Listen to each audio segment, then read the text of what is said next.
Today we have a presentation by Dr. Rhonda Medows. She is the Executive Vice President of Population Health, and you oversee, and I had to write it down because there's a lot. I'm overseeing stuff. Lots of stuff. So, Providence Health Plan, which lots of us support, value-based care, payer strategy and contracting, physician services, care management, population health informatics, and the Pacific Medical Group.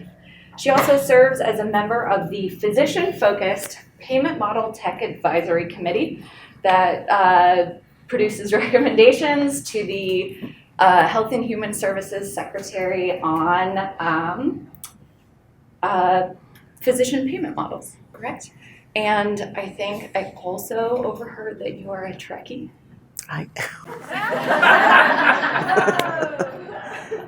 I have found my peeps. So welcome. Thank you. Thank you. I want to thank you all for inviting me here for two reasons. One, I get to hang out with a bunch of really cool people. And two, I get my own sound effects. Is it this? Is it that? So I have to stay right here? Stay in your telephone. Okay, so one of the first things I want to say is that women in leadership do not stand in a box.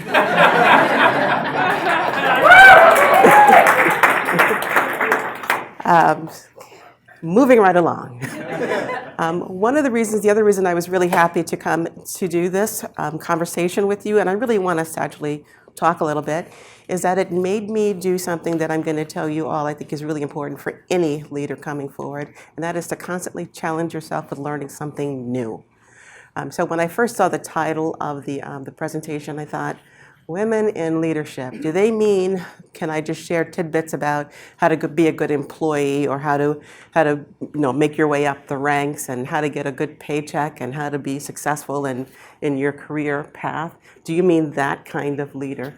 But then I said, you know what, I don't feel like talking about that today. I want to talk about what it means to actually be a true leader.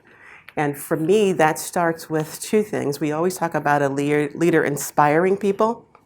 I think that people become leaders because they have been inspired. There's a passion that they have. There's a compassion that they have. There's something that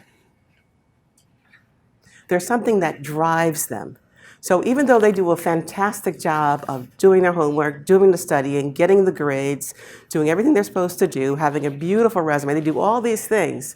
But the thing that distinguishes a leader, someone who inspires you, someone who inspires a whole population, who changes the way that we do things, is that extra secret sauce, right? So we can be perfect students, employees, etc., but we may not be a leader unless we have something within ourselves that motivates us going forward. And so the reason I'm telling you that is because then I thought, well, what kind of inspired me? And by the way, I consider myself a work in progress, right? Sometimes I'm remedial, but sometimes I know that I've actually been able to achieve something with the help of others, but I'm a work in progress. But I figured, what can I share with you about what inspired me? And then what can I kind of touch with you about what inspires you? Then I want to talk a little bit about my background in history and kind of show you how it all plays, because we are the sum of our experiences. We are the sum of our relationships, and we are the sum of our history, and then our ability to see forward into the future. So when I talk about people who inspired me, well, I grew up in Brooklyn, New York, and I had the same history books as everybody else had, but I also had parents who made sure that I knew my history from a multicultural perspective. And so most of us have actually heard of Florence Nightingale, right? Founder of modern nursing. Most of us, or hopefully some of you have actually heard of Elizabeth Blackwell, first woman to receive a medical degree in the United States. It's actually a pretty big deal. You know why it's a pretty big deal, other than the fact that she's awesome? What was happening in the country when these people were leaders? Civil War. Yes, you are right. 1961, that was the year I was born. That was a different war. 1861 to 1865. The Crimean War, right, with Russia against Britain and France. I'm telling you this because it makes a difference, right? When we want to whine and complain about how hard it is for us, hello, right? Civil War Emancipation Proclamation, 1862. What year was the first black woman able to become a physician? 1864. Before that, she was property, not even a person that was recognized, okay? 19th Amendment, women in this photo, in this slide, majority of them could not vote, did not own property, could not do a lot of things, but managed to achieve. So I want you to take a really good look at them, aside from the fact that they are seriously styling. Look at Yokoshia, right? She was a physician and developed her own women's medical university in 1900. This woman, I'm afraid of her. Jane Sharp, she wrote the definitive book on midwifery in 1671. Right? She's a little bit ahead of her time. There was another woman who I just don't know how to say her name, but they credit her in 1100 with writing in 1100. I don't even want to know what it looked like. A definitive book on women's health. 1100, okay, in Greece. All right? Dr. Mary Edwards Walker, you know what? There just wasn't enough space for me to outline this for you. Prohibitionist, abolitionist, prisoner of war, Civil War surgeon. Couldn't vote, couldn't own property, couldn't do any of those things, right? And then became the first and only woman to win a Medal of Honor on the battlefield. Okay, Clara Barton, right? She's founded the American Red Cross.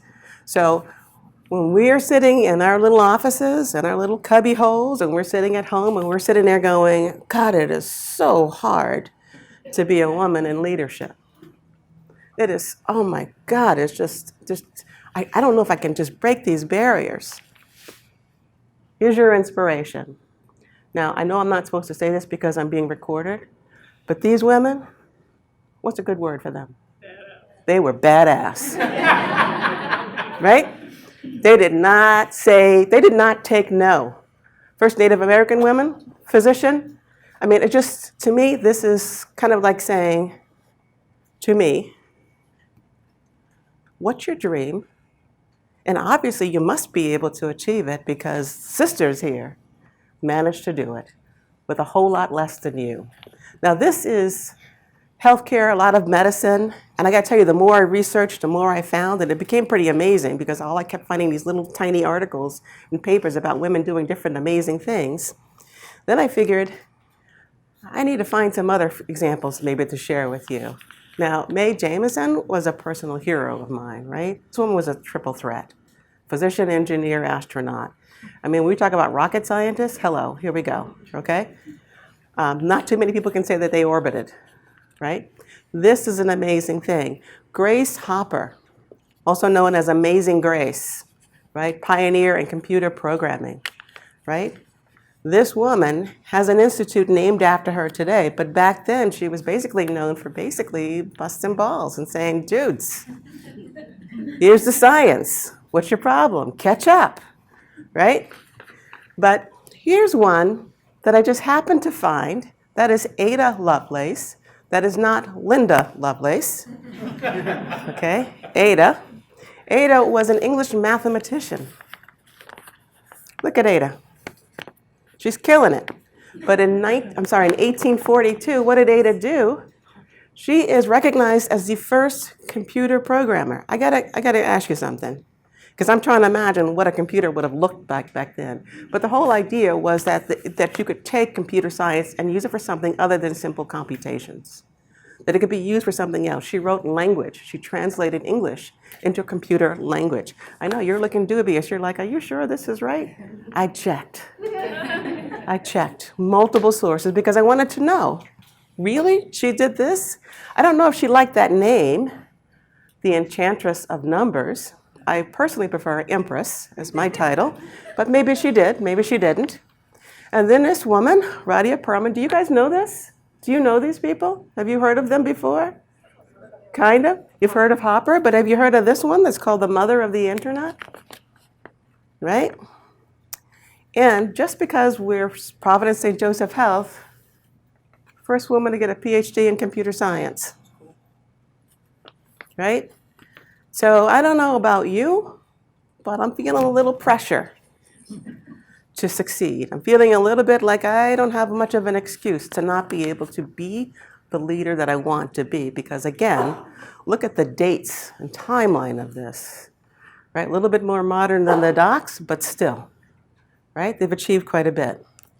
But then, of course, because we are Providence, we have our own sisters. Sisters of Providence, Sisters St. Joe's, did amazing things. When I first came to Providence 3 years ago, and it's 3 years ago, May 4th, the first thing I said, and I finally got schooled on it, was I said, so let me get this straight. A group of women, before they could vote, before they could own property, before they could do anything, set up these hospitals, set up schools, set up homes, did all these things, established healthcare as we know it. And they did it 160 years ago, and they did it on mules and sleds with dogs pulling them. Are you telling me that that's what happened? And they're like, yeah, that not only did it happen, but they did an amazing job. And today we get the benefit from their legacy. And then I looked a little bit further, and at first I saw this news clip, and I thought, okay, well, I knew they did the hospitals. But then I read the fine print on the advertisement. Have you seen this before? 1880, they established the first managed care plan. Managed care plan. What's today's date? We're 2018 and we're still having discussions about what managed care should be. Okay? And again, what can we say about these sisters? They were... No, you got to say it with feelings, folks. You got to get in there and go, they were... That's an amazing accomplishment. You understand that, right? They did it when everybody else was saying, I don't think so. Why don't you have a seat and make us some tea? So now we're going to talk about me a little bit. I am not as illustrious as those people. I told you I'm a work in progress. But the reason I want to share a little bit about me is that I also want to share some of the lessons that I've learned, and then I'll try and sum it up and pull it together for you. Then we'll do Q&A a little bit, okay? So in case you can't tell, I don't know if you can see me, but I am that adorable little bundle right there. Right there. I was born in 1961 to working parents, low-income families in Brooklyn, New York. And the reason that I'm telling you all of that is because despite my parents' both best efforts to actually work and provide for their children and family, they struggled financially with a lot of things. And then I came along and made their struggle harder because I was sick a lot. So I had lots of hospital bills, medical bills, etc. And the reason I'm telling you all of this is because I've been in the health system for forever, since at least then, if not before I actually arrived, right? So I can talk to you about what I saw and observed as a child, as a teenager, as an adult, and then little old me now. But that's my introduction.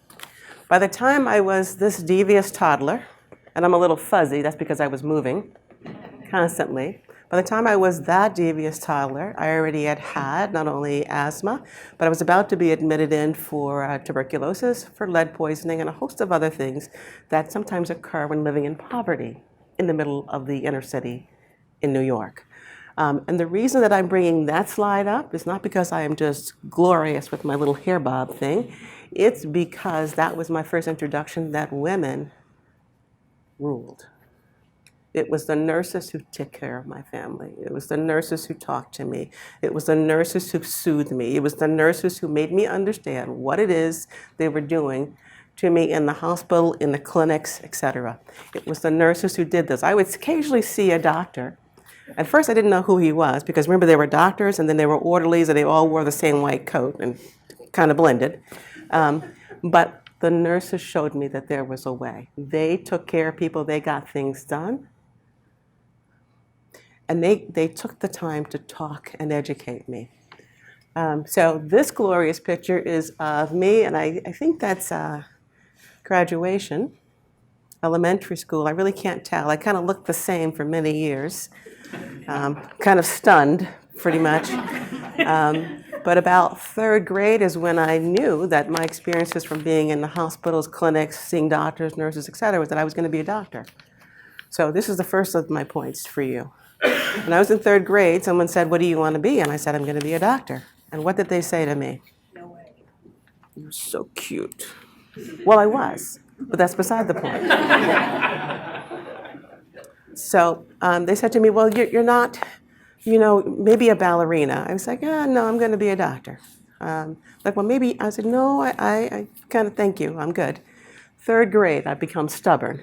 But I should probably back up a few seconds and just say that I didn't just become stubborn in third grade, because when I was somewhere between here and there, I went to PS 269 in New York to try to get into kindergarten. And I'm getting my chronology a little bit mixed up with you, but there's a point to this that I almost forgot.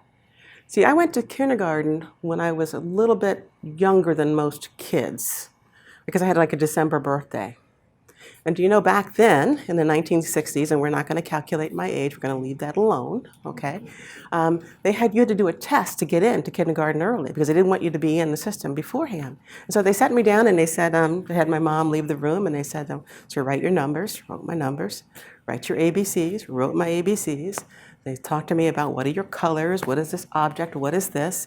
And then I said, very good. Okay, now write your name on the top of the paper, so we can take this over so they can get it scored. What's my name? What's my last name? How do you spell Meadows? The evaluator, a gentleman in all earnesty, came to my mother and said, I'm so sorry. She can't even spell her name. She's not ready for kindergarten yet. So what, she got all the numbers and the alphabet, and he goes, she can't spell her name. This man argued with me. I'm 4.5 years old. He said, you don't know how you spell your name? I said, yes, I do. I just wrote my name. He said, write it again, wrote it again. He said, write it again, wrote it again. He goes, you're missing something. I said, no, I'm not. So you can tell that one of my leadership traits is stubbornness, right? Coming in. My mom had to come in and actually show him a birth certificate that said MEDOWS. And that's how I got into kindergarten. Third grade, they were like, you're not going to make it to be a doctor. I'm like, yeah, kind of am. Yeah, kind of am. And they're like, well, you need to do this, this, and this, and this. And that becomes a part of the whole process about what do you need to do to prepare yourself. You need to study hard, you need to know your stuff, et cetera, right? So third grade. So I'm gonna move this along because I'm old and we could be here forever talking about my progression. But so kindergarten, third grade, made it into Cornell at 16 because I was stubborn and determined to be what I wanted to be. So that's probably my other point. What is your dream? And do you put the energy of yourself? Do you put your whole effort into your dream? Your dream can change according to what you want, but you have to have the dream, right? You have to have that inspiration to get there. So I went to Cornell at 16. All kinds of distractions are at college. Did I get distracted? Yes, because I'm human. Did it stop me? No. No. I was a biology major, and I was also a minor in business management. Because you know what I figured out? Doctors or nurses don't run healthcare by themselves. People manage them, right? So you expand your knowledge base, you expand your dream, you expand what you need, and then you make sure you understand what you need to move forward on. So here's another point that, again, will be part of the summary quiz at the end, and that is do not let people define who you are. When I was at Cornell, people tried to define what I was and who I could be. I went in pre-med. Do you know how many times people talked to me about not being pre-med? Every time I went into a counselor session. You would be so much better. You got a great grade in accounting. You got a great grade in marketing. You could do business management, and there's nothing wrong with that. But that wasn't what I wanted to do. So don't let people define you. Made it out of Cornell. It's great. Went to medical school. Went to Morehouse School of Medicine in Atlanta, Georgia. Small school. I don't know if you can see him, but that's Louis Sullivan. He was the HHS secretary under the first President Bush. He was my medical school president, and he was also my mentor. And he taught me another rule of being a good person and a leader. And he said, don't take yourself so seriously. So you're looking at this picture and you're thinking, they look so distinguished, kind of young, but so distinguished, right? They're so proud. They're graduating. They're medical doctors. Do you know what this man said to me as he's standing right, that's me right there. That's me right there. He leaned over to me and he said, "My feet are killing me." That's what he said. So don't take yourself so seriously, right? Have a little bit of fun in there. After medical school, I went to New York for residency. I'm not going to bore you with a whole bunch of other things, but understand that the challenges continue, right? People question what you want to do. They want to define what you are. They want to tell you how to do things. And there are certain expectations of things that happen. We're not going to go into any kind of detail of Me Too stories. We're not going to go into any kind of details about sexual harassment. But know that I'm not unlike everybody else in this room who's had some experience with that, okay? Those things happened. Did those things deter me from doing what I wanted to do? Did I always handle them the best? Nope. Got bolder and stronger as I grew older, but nothing stopped me from moving forward. So again, have the passion, that's your inspiration, have your dream, have your goal, and don't let anything slow you down. And I think that's what helps you get to that leader, that real leader in the heart. So I'm trying to think of what else did I do. Did residency, worked at Kaiser, and then worked at Mayo Clinic, which was always a trip. I worked at Mayo Clinic in Jacksonville, Florida. How many doctors in Jacksonville, Florida's Mayo Clinic, or Mayo Clinic in general, look like me? I will give you a hint. I was not required to have a business card. Do you know why? Because all they had to say is, "I want that one." Okay? It's easy. Right? My practice filled up. I had lots of families, lots of children. Then I had older and more mature women. And then something changed. I don't know what it was, but suddenly women were bringing in their husbands, reluctantly. And then the husbands got older, and my practice grew. And what do you think happened during that time?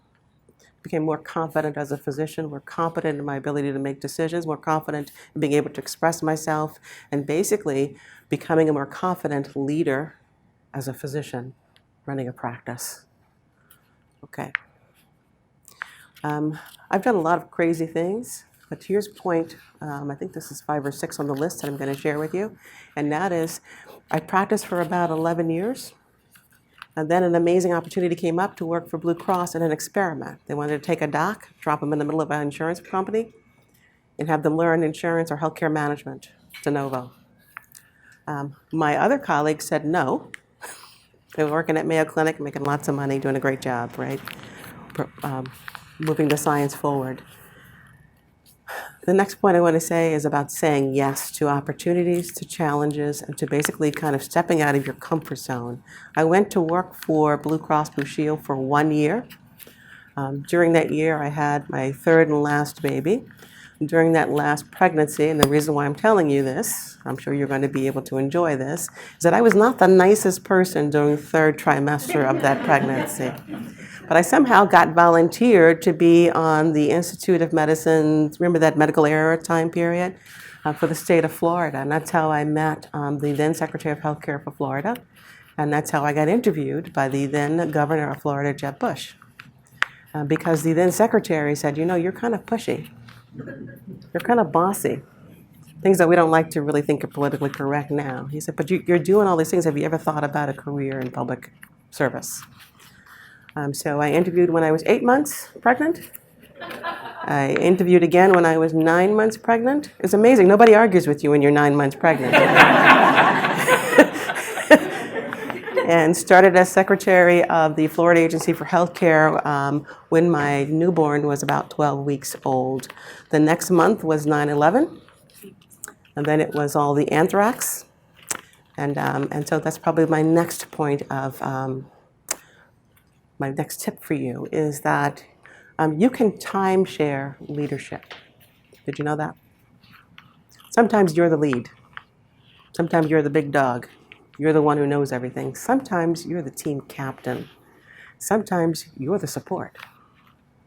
You help everybody else who has the answer, who has what you need, actually rise. And that's a different kind of role. But it's one that a leader really needs to understand and be able to do. About that month after 9/11, we were running around like crazy in the state of Florida, doing emergency preparedness, getting people, we were just preparing for all kinds of catastrophes. When the anthrax thing happened with the National Choir in Florida, we were on high alert. I lived at Emergency Operations Center. But you know what I did better than anything else? Is that I learned how to not only build a team, but I also learned how to depend on them and understand what strengths they brought, and to basically trust them, to know things that I didn't know and to build up. So I gotta tell you, leadership can be like a timeshare. Sometimes you have different roles and different positions. I've done quite a few things since then. Worked as Commissioner of Healthcare for Georgia, worked for CMS for federal government, and then worked at United Health Group, both at United Healthcare and at Optum. And I'm going to tell you, from that experience, I learned a couple things. I learned what the real matrix feels like. I seriously had to decide between red pill and blue quite a few times. But I also learned what it felt like to watch other colleagues be held back, be subjected to some harassment, to not be supported, to not be coached, because it was a much more competitive environment. That's probably the last thing that I want to share with you from life stories, life history. And that is simply this: you will not rise by yourself. You will not rise by holding somebody else down. It will come back to you in one shape or form. Believe in karma. But better than that, believe in the fact that if you actually help your sisters and brothers, if you reach back behind you, those things, those people will come back to support you. You will not succeed, not for long, by subjecting people to the very things that held you back, that made you sad, and that hurt you. You understand? I've had the pleasure of working with some people who have developed as leaders over the last 27 years. One person that I've worked with, this is my third time working with her, Carla Denise Edwards. Another person, I've worked with them twice, and I've worked with two other people in two different states, Florida, Georgia, one person from New York. And you know why?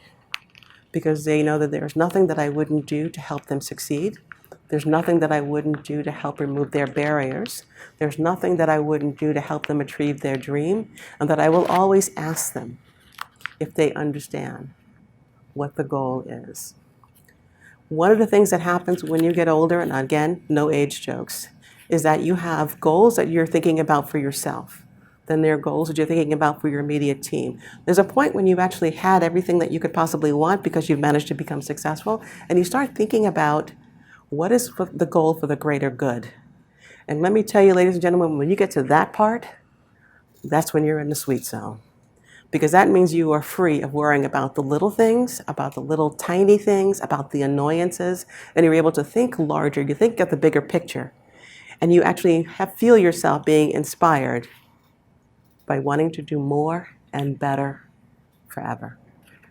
So those are the things that I wanted to share with you about background, and I wanted to share with you some heroines, and I wanted to share with you the Enchantress and Amazing Grace. If I had to pick 10 things that I've learned from this experience and I've shared with you today, let me show you what they are.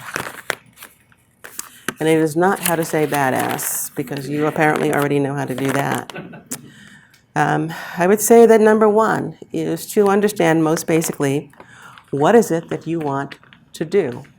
It used to be when we were little, people would say, what do you want to be when you grow up? What do you want to be? If I were back in third grade right now, I probably wouldn't say I want to be a doctor. You know what I would probably say? I want to make people feel better. I want to take away their pain. I want poor people to not suffer. I want to do all these things. This is what I want to do. That is what makes me feel good, and that is what my passion is about. So what is it that you want to do? And what you want to do might change over time. You're not limited to one. You can have a bunch. You can actually sequence them. You can bunch them up. You can do all kinds of things. But you have to have something that you want more than anything else that makes you move forward. If all you want is just another little incremental step, you will not get to this step. Again, know what you know and what you don't, and be willing to say it. It doesn't mean you can't figure it out and you can't learn it, but know what you know, right? If we go into a meeting and Aaron starts talking about some kind of system, tapestry, whatever thing, right? You say, well, what do you think, Rhonda? I'm like, I have no idea what you're talking about. When you can speak English, we can have a conversation. But what I might do then is, so we don't waste your time fluffing it. Just ask the question. Know what you know and know what you don't know. If you don't know it, when you're sitting in the room, you need to ask some questions, either in that room or immediately after. Don't wait. And don't suppose that it's going to come to you miraculously. It actually takes a little bit of work. Learn what you need to know. My mother used to say this thing about, there's a difference between need and want. What do you need for your role, your position, your responsibility at home, at work? What do you need to know? That is your accountability. You must do that, right? That's what you're responsible for. But also make time for what you want to explore. Okay, well, she busted me. She told you all that I was a Trekkie. Also a Doctor Who fan. I am also a Star Wars fan. I am also all kinds of, I've seen every Marvel movie that there actually is. I am a geek, okay? That's what I want to know and explore. I love the mythology behind it, right? Everybody has their things, but if you don't make yourself have time to do that, you're missing out on a great part of life. And you're also missing out on those things that stimulate you to be so positive about what you need to do as well. If you can actually mirror up what you want to do with what you need to do, hallelujah. That's a wonderful thing. Okay. You know how people say, you do you? They're like, girl, you do you. Awesome. You do you. You can only do you if you know who you is. That means you have to know not only your style, your personality, what are your strengths, what are your weaknesses. You have to do that. That's work. I don't care if you meditate, if you do a self-reflection, but I will tell you something more concrete that can help you figure out who you are, particularly professionally, is how many people here have updated a resume this year? Mm-hmm. I mean, updated it, not just put it on different paper. Okay. All right, not just change the font. Oh, see, the hands went down, right? How many people have updated their LinkedIn profile this year? How many people have updated their appearance in social media? How many people have updated the way their office feels and looks? How many people have updated the books on their shelves, looked at their iBooks and said, I think I might go into a different direction here? That's you learning you, okay? You have to know you, all right? Because the next one is, don't let people define you. If you let somebody tell you what you can and cannot do, they can't do that unless you let them do it, right? Do you believe me when I tell you that? You believe me? You with me? Yeah, okay, good. I don't want you to go to sleep now because it's getting, okay, good. You have to not let, so this is something that I think I actually shared at the breakfast for Women of Influence. And this was a message that I gave to my sons as well, right? My 16 and 18-year-old who like to ignore me and pretend that I'm not there most of the time. I go into their room late at night when they're asleep and I go, you do you. Don't let people define you. Have a dream. Keep that dream. Achieve that dream. Be happy. Then in the morning, they're like, Mom, were you in my room last night? No. I don't know what you're talking about. And by the way, pick up your socks. You must. We are social beings. You must meet, work, participate, play, talk with people. You must. I am an introvert. Whoops, sorry about that. I am an introvert. That is my natural base situation. That's where I am. I cannot wait after big meetings to go and sit quietly somewhere and download. But you must get over that. You must find, even if it's smaller settings, even if it's on social media, you must interact with people. You know why? Because you need to not only absorb some of their energy, but some of their knowledge, their talent, expand your world. You must do these things. It's not just about connecting on jobs and work. You must do these things, folks. I have to tell you that I know some really brilliant people, and they live in a basement somewhere because they don't want to deal with anybody. And nobody knows what they can do, and the world would open up to them. You must do this, okay? You agree? Okay, good. Because it was going to be really hard for me to go forward with this.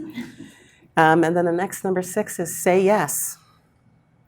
Now, when they asked me if I wanted to work at the Blue Cross in the middle of all the chaos of a health plan, I was truly and purely a clinician. I worked at Mayo Clinic, I did inpatient, I did little minor surgery, I delivered babies, I did all these I worked in a nursing home. And they said, we want you to come to Blue Cross, we want you to kind of sit here and go through marketing, actuarial services, underwriting, we want you to learn all these different things. And the first guy they offered it to said, no, that's not happening. I saw it as an opportunity. Next thing I know, a year later, I'm sitting there really pregnant and really grumpy, and somebody says, Governor Bush would need somebody to sit on the medical safety panel. Will you do that? Okay, I'll do that, right? Next thing I know, I got an offer, and he says, well, why don't you come and interview to be Secretary of Healthcare for the state of Florida? Now, people in my office were going, oh my God, this woman, she's going to roll out there, take us all down. And I'm sitting there going, why shouldn't I find out what the opportunity is, right? I was as shocked and as astounded as anybody else that the dude picked me, right? And I knew nothing about government or how to run emergency services or anything. Nobody knew that 9/11 was coming around the corner. But you say yes to the opportunity and you learn, you build a team, and you grow, right? It was amazing. It's absolutely amazing. The second time I did it was going to the state of Georgia, being commissioner of healthcare, doing the same job. So apparently I didn't learn fast enough to understand that maybe once was probably enough, right? So I didn't say I was, I'm not stupid, but I might be a little slow occasionally. And then we talked about time-sharing leadership. It's not always got to be you. You don't always have to be the one in front, but you need to be part of that team, and you need to be there to be the support. And you need to naturally figure out your rhythm to actually switching up back and forth. Who's going to take the lead? Who's the support? Who's the lieutenant? You have to be able to do that. You cannot be rigid. If it's always got to be you out front, what's going to happen? You're going to be out front by yourself. Because at some point, the other people who have talent and skills are going to get tired of that. And they're going to go off and want to be on their own. Number 8 is choose your battles.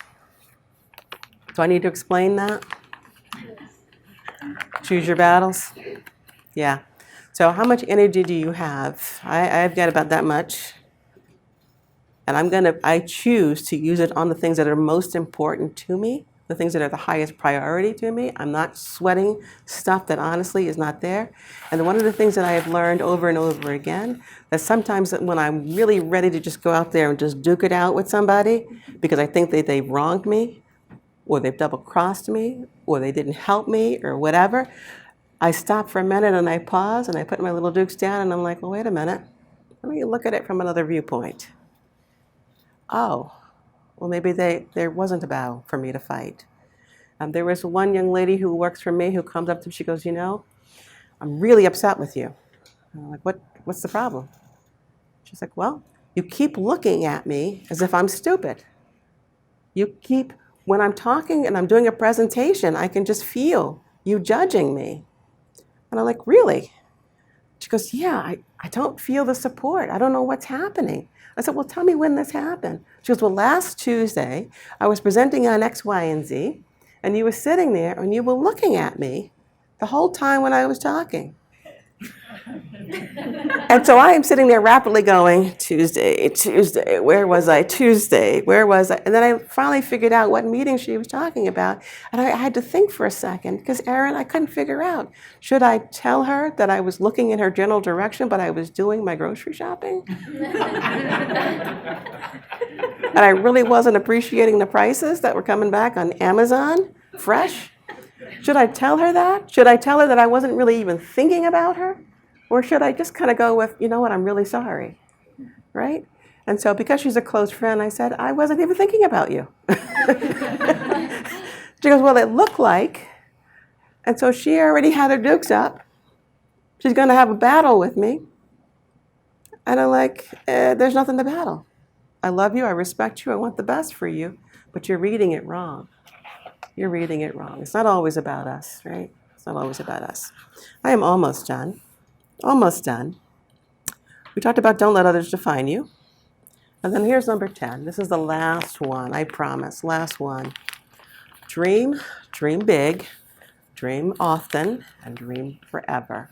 When you have achieved this one, what is the next one on the rung? And that doesn't mean that it's work. It's something that you shoot for, something that actually is going to fill you with joy, something that makes you passionate, makes it so that when you get up in the morning, you want to get up in the morning and just run out and do it.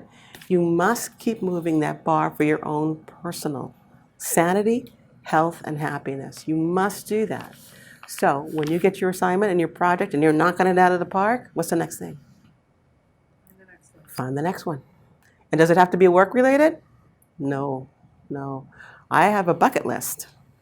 And my bucket list is all kinds of interesting things. We'll talk about that sometimes when we're not on office property. But you must do that, okay? And so you're probably wondering, I thought she was going to talk about leadership. I'm talking to you about the energy and the inspiration that you need to be a leader. You can't inspire somebody else as a leader if you are not coming from a point of inspiration yourselves. People will know it and they can feel it, right? You can't lead the charge if you got no charge. And that's pretty much what I wanted to share with you today. Thank you.